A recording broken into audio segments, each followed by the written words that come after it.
નમસ્કાર મિત્રો, હું વાજા ભાવેશ બધા જ મિત્રોનું હાર્દિક સ્વાગત કરું છું.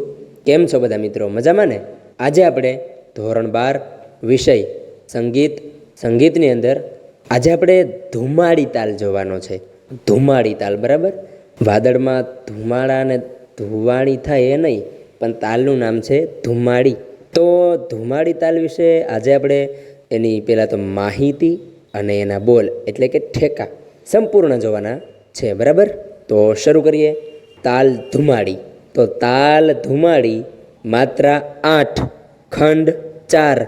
દરેક ખંડમાં 2 માત્રા આવે છે. તાલી 1, 3 અને 7મી માત્રા પર આવે છે. ખાલી 5મી માત્રા પર આવે છે. આ તાલ બંધબાજનો હોવાથી તેને તબલા ઉપર વગાડવામાં આવે છે. આ તાલનો ઉપયોગ ઠુમરી, ભજન અને હળવા ગીતોમાં થાય છે. તો ફરીવાર આપણે જોઈએ, બરાબર? તો તાલ ધુમાડી માત્રા 8, ખંડ 4. દરેક ખંડમાં 2 માત્રા આવે છે. તાલી 1, 3 અને 7મી માત્રા પર આવે છે, જ્યારે ખાલી 5મી માત્રા પર આવે છે. આ તાલ બંધ બાજનો હોવાથી તેને તબલા ઉપર વગાડવામાં આવે છે. ટીપ્પામાં નથી આવતો, વગાડવામાં આવે છે.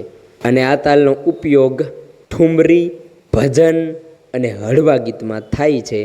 આ તાલના બોલ અથવા તો ઠેકા પહેલાં તો તમને સ્પષ્ટ થઈ જાય એ માટે બોલું છું, બરાબર?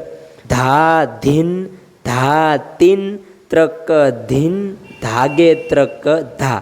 ધા ધીન ધા તીન ત્રક ધીન ધાગે ત્રક ધા. તો હવે તાળી સાથે જોઈએ, બરાબર? ધા ધીન ધા તીન ત્રક ધીન ધાગે ત્રક ધા. ધા ધીન ધા તીન ત્રક ધીન ધાગે ત્રક ધા. તો અહીં આપણે આપણો આ સંપૂર્ણ તાલ પૂરો કરીએ છીએ, બરાબર? આવજો. જય હિન્દ, જય ભારત, જય જય ગરવી ગુજરાત.